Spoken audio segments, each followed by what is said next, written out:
Hello friends, welcome to my channel Odyssey, Dare to be Wise. Today I shall be continuing the series of lecture on inflammation. Today the topic is inflammation part 2, where I shall be discussing about the cellular events of acute inflammation.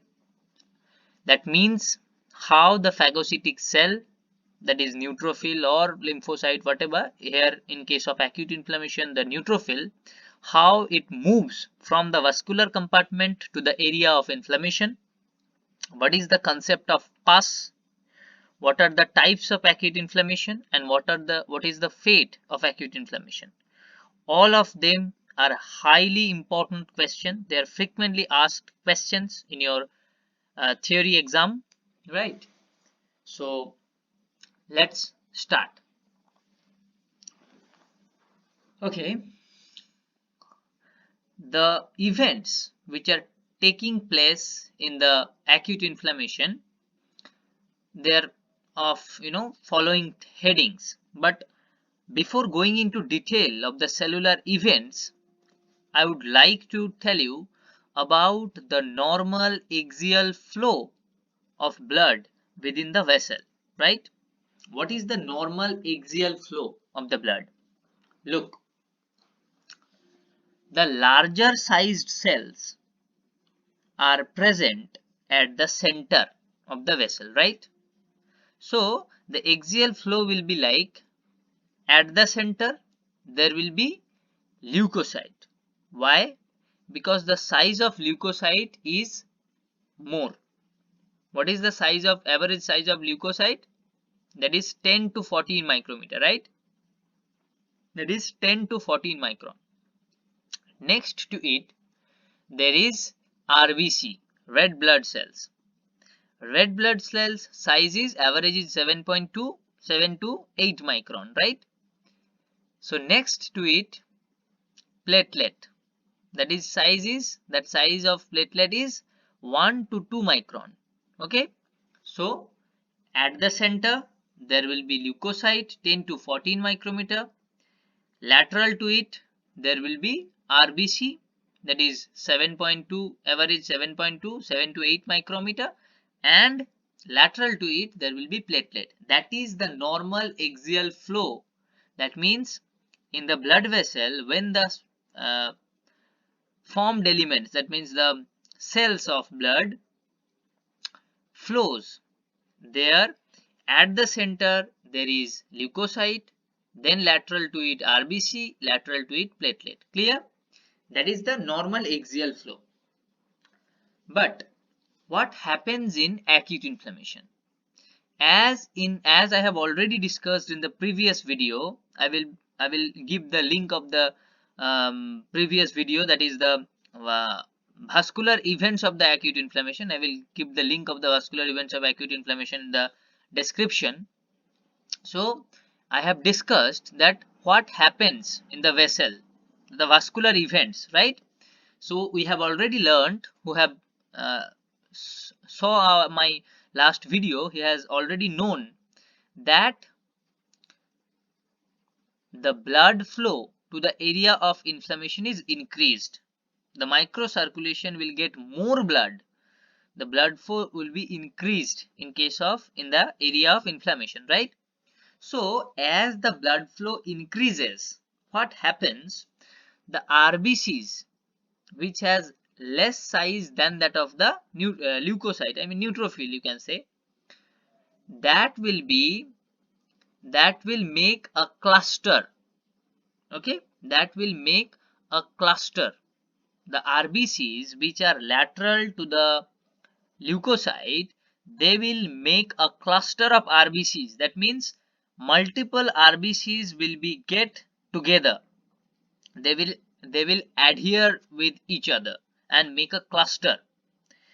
So you can imagine that when a cluster of RBC is formed, the size of that cluster will be more than that of an individual neutrophil. Clear? So for example, 4 RBCs are adhered with each other or made a cluster. Okay, so what will be the size of that cluster of RBC? That will be 7 into 4, 28 micrometer. That means it is more than that of the neutrophil. Okay, neutrophil is 10 to 14 micrometer. So what will happen? That cluster of RBC will push the neutrophil towards the, laterally. You will push the neutrophil laterally, so it will be marginated towards the wall of the blood vessel, towards the endothelial lining of the blood vessel. You got it? As in the what we have seen, that the in axial flow, the neutrophil will be in the center and lateral to it there will be the RBCs. But as the RBCs, multiple RBCs made a cluster of RBC, and the size of that cluster will be more than that of the neutrophil will be pushed towards the endothelial lining of the blood vessel. That means the neutrophil is marginated, and that is the first cellular event of acute inflammation.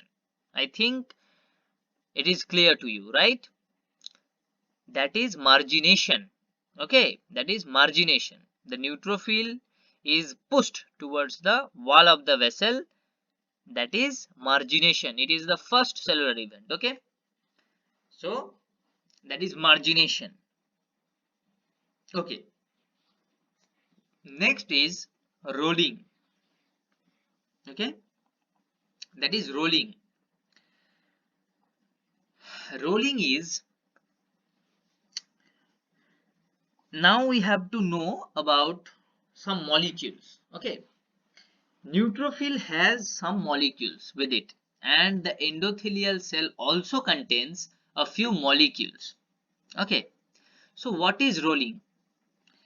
As the neutrophil is marginated towards the endothelial lining, towards the vascular wall,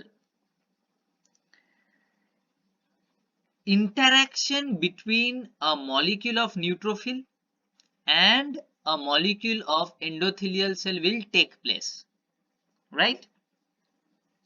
So the name of the molecule which is normally present in the neutrophil is sialyl Lewis X modified glycoprotein. Okay, the name is tough. You can remember only the modified glycoprotein or sialylated glycoprotein, whatever you can say. You can remember a modified glycoprotein. The full name is sialyl Lewis X modified glycoprotein, that is present in the neutrophil, that will be interacting with the P-selectin and E-selectin of endothelial cell.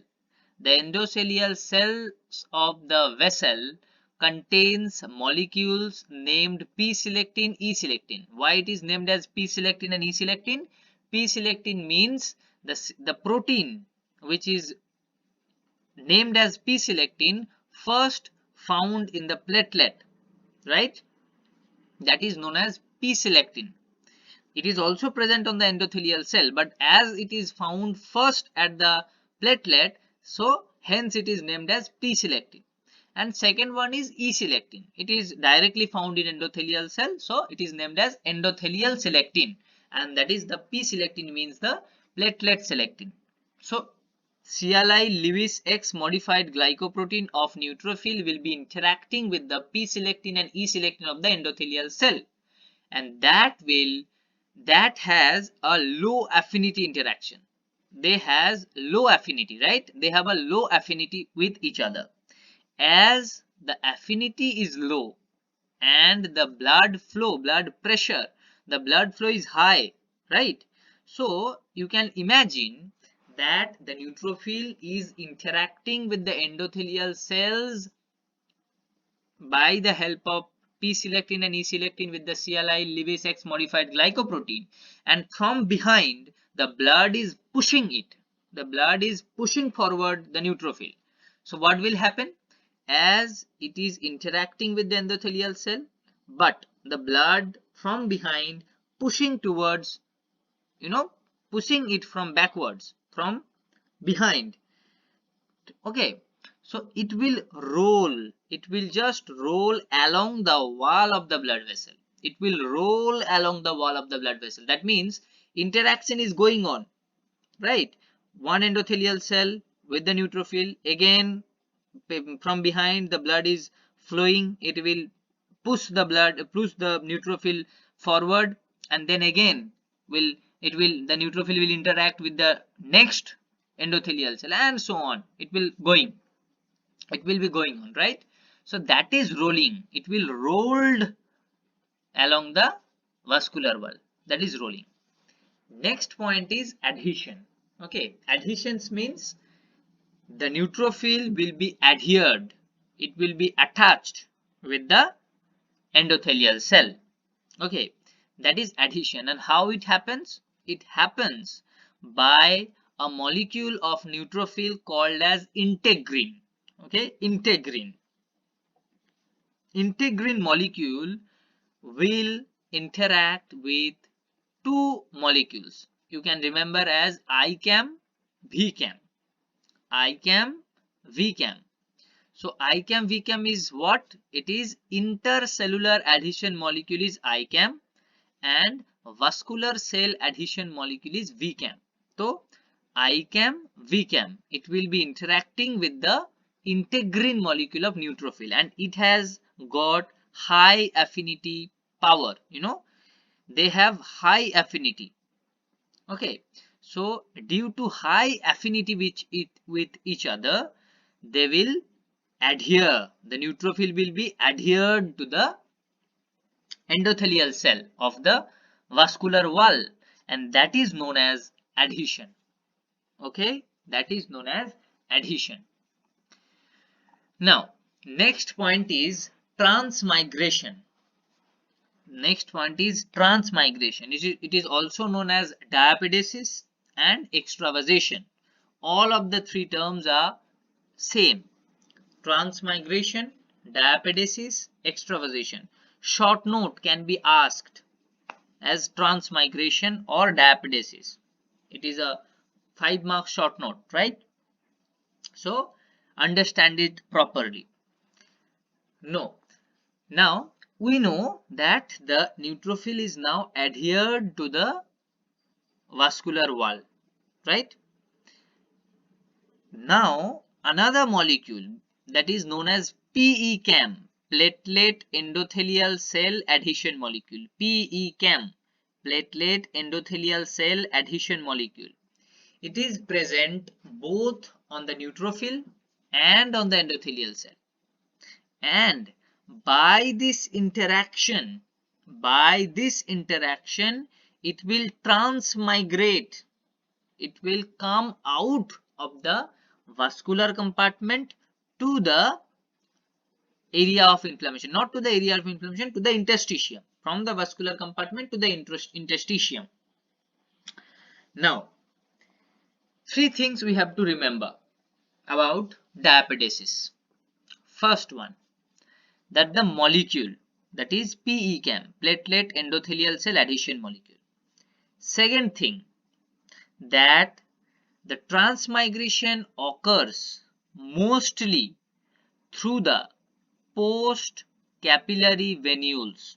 That means we know at the microcirculation, that is arteriole end, then there is capillary, and the start of venule, and then the channel goes like it. Okay, the microcirculation is like arteriole, capillary, and then venule. Okay, so post capillary venule, through the post capillary venule, the neutrophil will come out of the vascular compartment.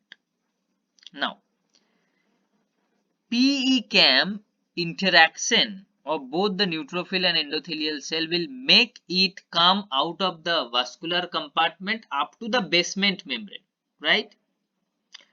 Now, how it will cross the basement membrane? That is another important thing.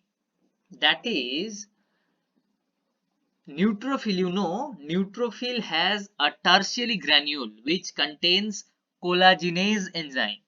Tertiary granule of neutrophil contains collagenase enzyme, right?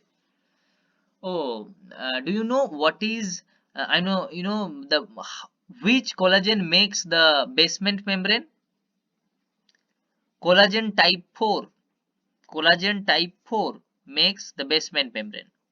And type 1 makes bone, 1, one, just add B with it.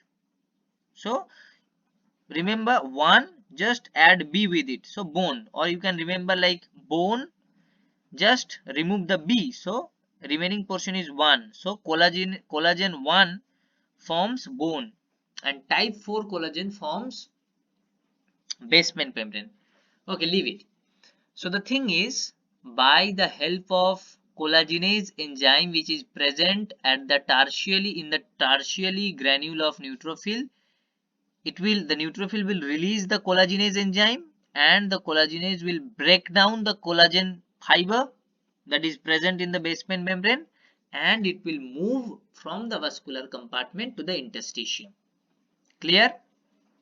Okay, that is called as transmigration, right? Next step is chemotaxis. Next step is chemotaxis. Very important. Another 5 mark short note question, chemotaxis. It is another important question, right? Okay. Chemotaxis, phagocytosis. Both of them are very important question. 5 mark short note. Phagocytosis and diabetes, they are most important. Okay. So next step is chemotaxis. What is chemotaxis? It is a process by which the phagocytic cells reach up to the area of inflammation by the help of chemoattractive agents like C5a, C3a, etc. Look, the cell has reached up to the interstitium, but it hasn't reached up to the area of inflammation or the infection, up to the microbe. We suppose that the inflammation is produced by a microbe, by a bacteria. So the cell needs to be come to the bacteria to kill it. So how will it come? It doesn't have eyes, right? So the thing is, it has reached up to the interstitium and it has got receptors for the chemo attractants, chemo attractive agents, okay, like C5a, C3a.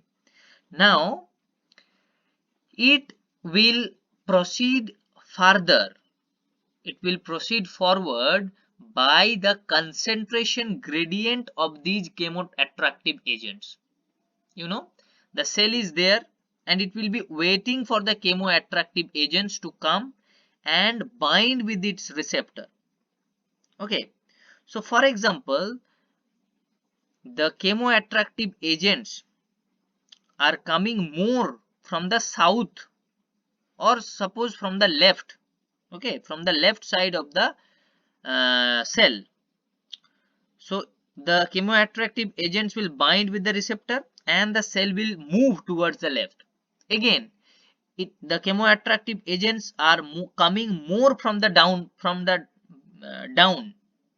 So it will be the receptors will be activated and it will move downwards. And again, the chemoattractive agent, the concentration of the chemoattractive agents are more from the right side, so it will move towards the right side. In this way, by the concentration gradient of the chemoattractive agent, the phagocytic cell will move towards the area of inflammation, towards the microbe or that bacteria. Okay, that is chemotaxis. Okay, so it is chemotaxis. Next step is phagocytosis. Okay, that is phagocytosis. Phagocytosis is a very important question, is frequently asked in your viva, in your written exam, right? And diabetes I have already discussed. Both of them are very important. So what is phagocytosis? It is a process of cellular engulfment of the solid particulate material by the phagocytic cell, like monocyte, macrophage, neutrophil, right? So which may or may not involve inflammation. The last line, which may or may not involve inflammation, is a very important line, because I will teach you hypersensitivity. In type 2 hypersensitivity, there is a process called as contact killing, complement dependent cytolysis. Okay, that is also known as contact killing, where there is phagocytosis without any inflammation. Okay, just natural killer cell or cytotoxic T cell just come and phagocytose the bacteria or that antigen, but there is no inflammation at all. So phagocytosis may occur without inflammation, and any dead cell can be engulfed by your phagocytes, but there will be no inflammation in your body every time it is happening. So phagocytosis mostly in case of inflammation, but there are very certain situations where there is no inflammation but phagocytosis can occur. So the last line, remember the concept that phagocytosis may or may not involve inflammation. Okay, so I'm moving to my next slide, which will discuss in detail about the phagocytosis. Okay, I have described the definition. Now the steps of phagocytosis. The first step is recognition and attachment. What is recognition? Now suppose the neutrophil is come or reach up to the bacteria. Okay, so how will it recognize that this is my food? I have to eat this bacteria. How it will understand? It will understand the bacteria is it, right? This is the bacteria. How? By the process of opsonization, right? By the process of opsonization. What is opsonization? Opsonization is a process of recognition of the phagocyte by the opsonization is a process by which the phagocytes recognize the target cell. Okay, by the opsonins like IgG antibody, complement C3b complement protein, and lectins. It is a it is a carbohydrate bound protein in plasma. Okay, so these are the things which are helpful in opsonization. And opsonization, the complement proteins are released by the bacteria itself and the damaged tissue. Okay, so this is opsonization, and that is recognition. In this way, as that area is full of opsonin molecules, IgG antibody, it is attached, the IgG antibody is attached with the bacteria, C3b molecule is attached with the bacteria. So the phagocytic cell, the neutrophil, will understand that it is my food. Bread, it is like a jam. The opsonins are like a jam on the bread. The bread is the bacteria, and if you want to make it more tasty, we add jam with it, right? So the opsonins are the jam on the bread, so it will be more tasty for the phagocytic cells, right? And now the attachment, as it recognizes that it is my food, so it will get attached with the target cell by the help of some receptors known as Mannose receptors, scavenger receptors. Avenger, you have to remember scavenger. Avenger, scavenger, Avenger. So that is scavenger receptor, Mannose receptor and scavenger receptor. Okay, so that is recognition and attachment. The next step is engulfment. Engulfment means nothing but the just to uptake of the target cell into the phagocytic cell. The phagocyte will uptake, it will eat the target cell by formation of pseudopods. Pseudopods are like false pod, like handi, just it will make a handi and just take it inside. Okay, So that is engulfment. And the last step is killing. That is, you all know how the neutrophil kills the bacteria. It will kill the bacteria by three methods. First one is oxygen derived superoxide. What is it? You all know that the secondary granule of neutrophil contains an enzyme called myeloperoxidase, which converts the normal cellular oxygen into superoxide like O2 minus, H2O2, OH minus, etc. Right? O2 minus, H2O2, that is hydrogen peroxide, and OH minus. These are the superoxides. So these are bactericidal in nature. Bactericidal means which kills the bacteria. And another term you might have heard, that is bacteriostatic. That means which makes the growth of the bacteria to be seized. Right? The growth of the bacteria will be seized. The multiplication will be restricted. That is bacteriostatic action. So now the superoxides are bactericidal. That means it will kill the bacteria. Next way is oxygen independent bactericidal enzymes like defensin, lysozyme, right? These are independent of oxygen. Here oxygen has not any oxygen doesn't have any role, but there are the enzymes which are itself enough for the bacteria to kill. So these are lysozymes, defensins, etc. Okay, lysozyme, defensins, etc. And the last way is nitric oxide. It is very important in the phagosome. Nitric oxide kills the bacteria within the phagosome. It also has the bactericidal activity. We have already known that nitric oxide is a vasodilator. In my last lecture, I have discussed inflammation part 1 in the cellular vascular events. I have discussed that nitric oxide is a vasodilator, and here it is also acts as the bactericidal. Okay. Okay.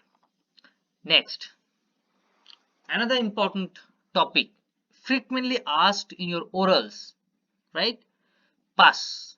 Very important question frequently asked in your orals. A very basic concept, and I have made a very easy definition. Just you need to understand the thing, nothing to memorize. It will come out by yourself. The definition will come out by yourself. The very simple thing. I have already said in the first lecture, inflammation part 1, about the exudation. What is exudation? The fluid which leaks out from the vascular compartment to the area of inflammation or to the interstitium during inflammation. So what is pus?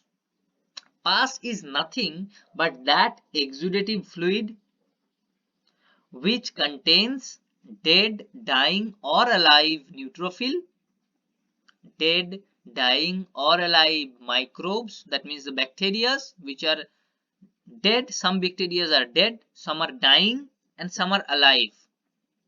Same is true about neutrophil. They will fight with each other. The neutrophil and the bacteria will fight with each other, and some of them will be died, some will be dying, and few will be alive. Okay, so the thing is, it is the exudative fluid. You can say it is a protein rich fluid. You can say it is the exudate fluid. Okay, it is the exudate fluid or protein rich fluid containing dead, dying or alive neutrophil, dead, dying or alive microbes, and the local cells. When there is a fight between two maharajas, two kings, the sufferers are the common people. So here the local cells are the common people. Fight is going on in between neutrophil and bacteria, but the sufferers are the local cells. They are also the sufferers. So what is pus? Pus is a protein-rich fluid containing dead, dying or alive neutrophil, dead, dying or alive microbes and the local cells at the area of inflammation. It is very important, as I have said earlier in phagocytosis, that phagocytosis can occur with or without inflammation, but in case of pus, if there is formation of pus, there must be an inflammation. Very important concept. If there is formation of pus, there must be an inflammation. So that is the definition of pus. That is the concept of pus. Now it can also be asked that if the pus is this, what is abscess? When that pus is present within any confined space or in the body cavity, that will be called as abscess. That is the difference between pus and abscess. When I will give you an example. For example, a boil. Okay, a boil is present over your skin. So the boil itself, the whole of the boil is called as abscess. The whole of the boil will be called as abscess. But the liquid, the fluid present within the abscess, it will be called as pus. Clear?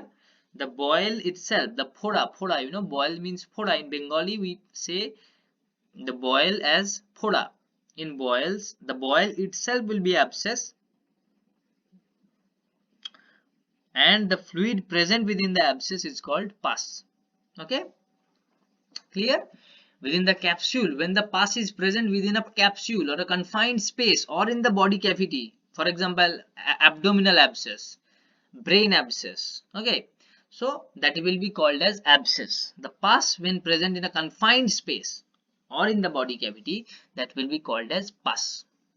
Next, the types of inflammation. It is also an important question asked in your written exams, 5 marks, and can be asked in your orals too.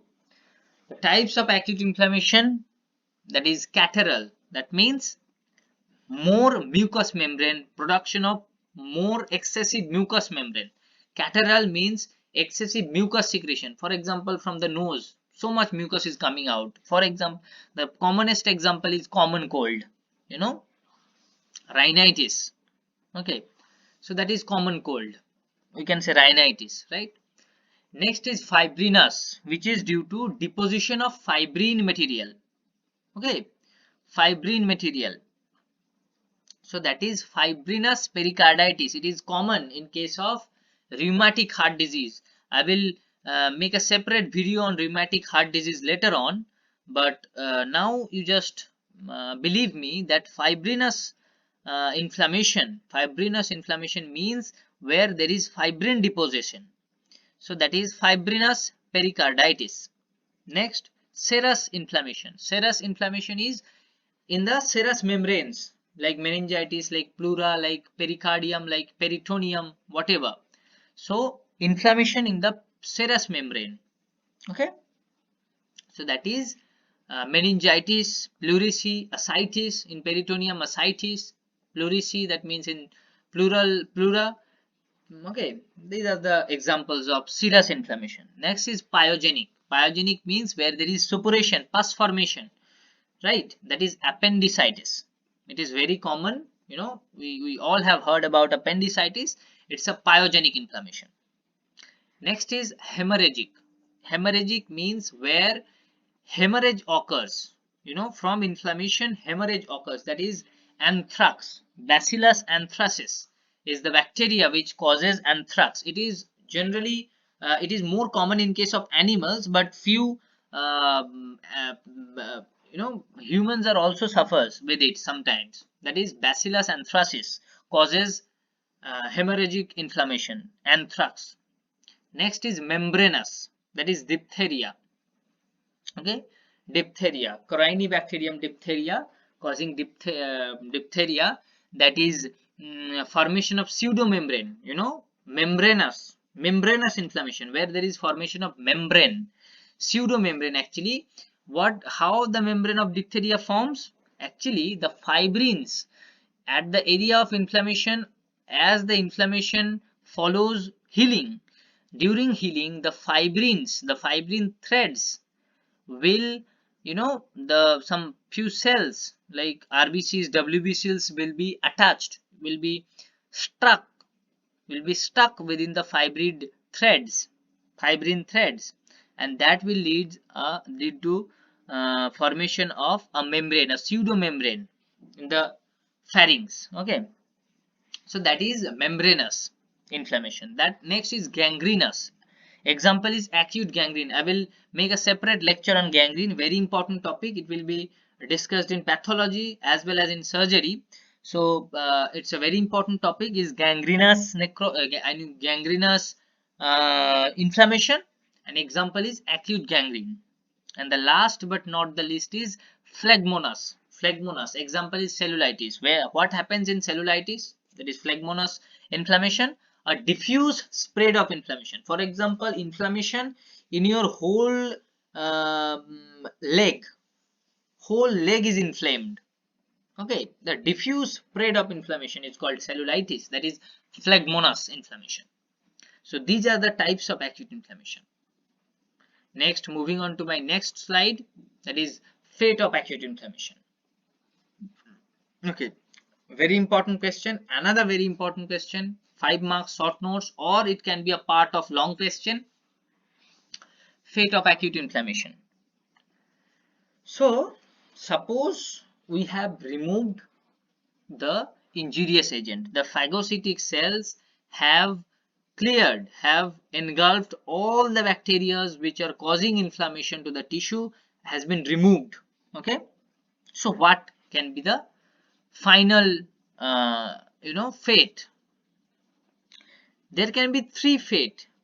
Okay, first is resolution. What is resolution? Resolution means re-establishment of the previous condition of that tissue. How the re-establishment is done? It is done by the clearance, by the removal of the cellular debris, of the dead cells, of the pus, whatever the things which are present at the area of inflammation, that will be removed, that will be cleared by the lymphatic channels. Through the lymphatic channels, that will be removed. So there is nothing, and the tissue will be restored to its previous healthy condition. Second stage is second fate can be regeneration. Regeneration. What is regeneration? Regeneration means formation of new cell from the stem cell and more proliferation of the remaining cells. The cells which are remaining, that will proliferate more to compensate the loss, the tissue loss. So that is regeneration. Now look, when resolution will happen? Resolution will happen when there is no tissue loss. No tissue loss, just superficial inflammation. No tissue loss is there. The tissue is not lost. How tissue loss is done? The tissue loss occurs due to the fight between the bacteria and the phagocytic cell. That leads to the tissue damage, the tissue loss. But when there is no tissue loss, there will be resolution, only the removal of the cellular debris. But when there is tissue loss, if the tissue loss is superficial, okay, the superficial tissue loss, then there will be regeneration. Okay, that is hyperplasia, compensatory hyperplasia. I will discuss separate topic on cellular adaptation, in which I will discuss about the hyperplasia. But now you just know that what is hyperplasia. That is the number of cell is increased. When the number of cell is increased, that is known as hyperplasia. So the remaining cells, the cells which are remaining, that will proliferate more to compensate the tissue loss, and new cells will be formed or developed from the stem cell. That is regeneration. Okay, when the tissue loss is superficial. But when the tissue loss is deep, deep tissue loss, extensive tissue loss, so much tissues are damaged and lost, then there will be fibrosis and calcification. There will be fibrous tissue. so much fibroblast will accumulate there, and they will produce fibrin, fibrous material, fibrous sheath, fibrous tissue, and that will compensate the lost tissue. Okay, that is the third fate. And the next fate is, not the next fate, the next condition. Okay, these are the things. Now fibrosis can occur when the so much fibrins are accumulated, right, that cannot be removed or cleared, and some cells cannot be regenerated, like they cannot regenerate. Like if I give example, there are three types of cells according to their proliferation nature. There are three types of cell. First one is permanent cell, second one is stable cell, and third is labile cell. The labile cell means they are continuously proliferating, like the cells of GIT, the oral mucosa in your mouth. These are the labile cells, continuously proliferating, they are continuously changing. Next is stable cell. They are normally, they don't proliferate, but when there is need they will proliferate, right? And third is permanent cell. Example, myocardial cells, nerve cells, and the skeletal muscles. They will not undergo hyperplasia. So where there is no chance of hyperplasia, for example skeletal muscle, there is no chance of hyperplasia. Okay, so the how the tissue loss will be compensated, it will be done by the accumulation of fibrous tissue, that is fibrosis. Okay, these are the three things. Acha. Next, if we unable to remove the injurious agent, what will happen? The bacteria is still present, so there is two fate. First one is chronic inflammation. The inflammation will be persist. I will discuss about the chronic inflammation in my next video, including giant cell, and in next video I will be discussing about the important questions which are asked from the topic inflammation, and that will be my last lecture about inflammation, the third and the last series of lecture of inflammation, the last lecture of the series of inflammation. Okay, so third part is the last, will be the last part. I will discuss about the chronic inflammation including the giant cell. Okay, so leave it. So the chronic inflammation can occur. Okay, I will discuss it later on, but chronic inflammation means inflammation will be extend further, it will continue for a prolonged time. And next is suppuration. Suppuration means pus formation, continuous pus formation, and that may lead to abscesses, fistula, sinus, ulcer. Okay, abscess, fistula, sinus, ulcer. So these are the fate of acute inflammation. Very important question. You can make your own notes by hearing my lecture, right? You just need to add the description about each and every point. I have just mentioned the points, but you have to write down the description about each and every point. I have said each and every point, I have discussed each and every point in a very easy way, very understandable way. Just you have to hear my lecture, right? So thank you for the day. Okay, thank you. Please do like, share, comment and subscribe. This is my new channel. Your support will motivate me to make new videos, and I think I hope you like this video. Please give a thumbs up to it, and please subscribe to my channel. Thank you so much.